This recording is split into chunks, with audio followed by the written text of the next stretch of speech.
Hello, this is Eve Star Malay, Eve Star Fiber Arts, and also of the Chalet Malay.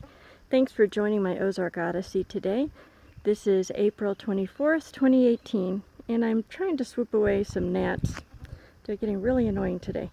But this is a little informal bunch of posies. I guess it's a posy, that I just picked right now out of the yard.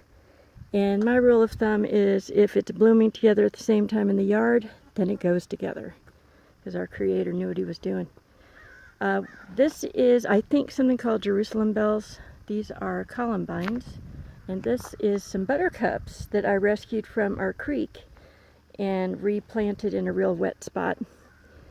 And then I've got some dwarf not amaryllis, what's the other thing? Somebody who looked in the pond and loved himself. Anyway, it'll come to me. But they look like little mini daffodils. And I've got those in my tiny 1930s Art Deco little vase in the house. I get most of my vases at the dollar store for $1. I think it's the Dollar Tree that we go to. This stuff is actually $1 in there. And so I just get them there because I use a lot of them since we've moved here especially. My husband used to buy me flowers all the time, and I just hated the thought of something being cut and dying. Here we have our wild strawberries. If we were going to name our little 10-acre homestead anything, it would probably have to be Strawberry Hill or something like that, although it's been taken a zillion times. But there are tons of these wild strawberries, and they're actually quite aggressive. They will push out everything else and take over cultivated strawberries, and they just produce really teeny tiny berries, so they're not really all that edible. They're pretty, I like how they look, but like I said, because they're kind of aggressive, they're almost a pest around here. These are the last of our Johnny jump ups back here. I cannot escape this swarm of gnats. I think they're like my hairspray or something. They look like a cross between a small violet and a pansy. And as soon as it gets warm, they're going to disappear. So that's probably the last of those. But they were really neat to have just come up. And these are our gorgeous tea roses. And you know why they call certain varieties of roses tea roses? Because they came from China via India on the tea ships that during that very brisk tea trade that they had back in the day. And so they called them tea roses. They started grafting them onto the kind of single-petaled English rose versions to get the kind of cabbagey multiple petals that we're used to. So that's your factoid of the day. This is my burning bush coming back. It turns red in the fall. And this is incredible. I love this one. This is a grape-leafed hydrangea. And it produces really beautiful, creamy, to chartreuse, big balls of hydrangea blossoms. And they're having babies. Since I cleared out some area around it, I see all kinds of new ones coming up. So I'm really happy about that. I'll have to rip the wild strawberries out a bit because they will take over. And I want some more hydrangeas. And on this side too, we've got some babies coming up. So I'm really excited about that. So that's a very unusual plant. This is the last of our pink dogwood.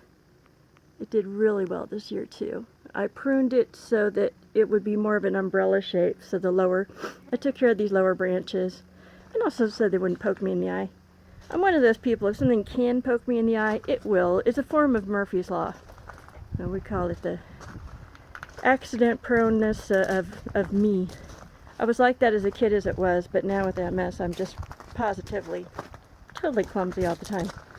These are I think they're garlic chives, and they put out flowers this time of year.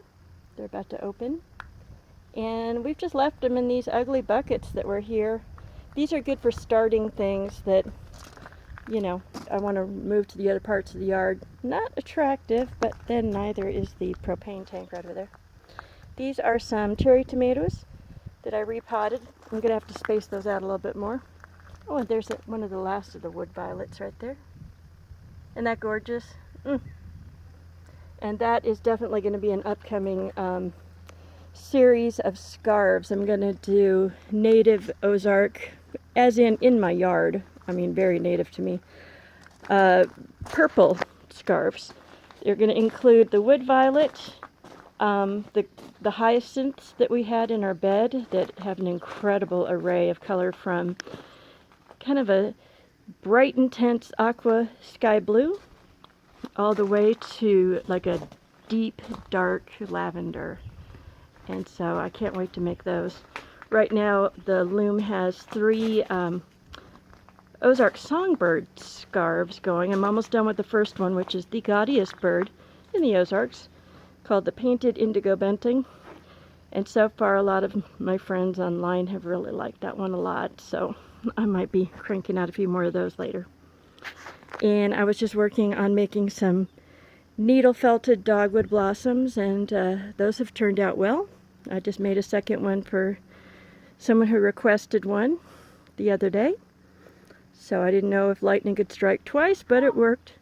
Okay, well, I'm getting bombed, so I'm going to finish up and close up on my little bouquet. See y'all soon.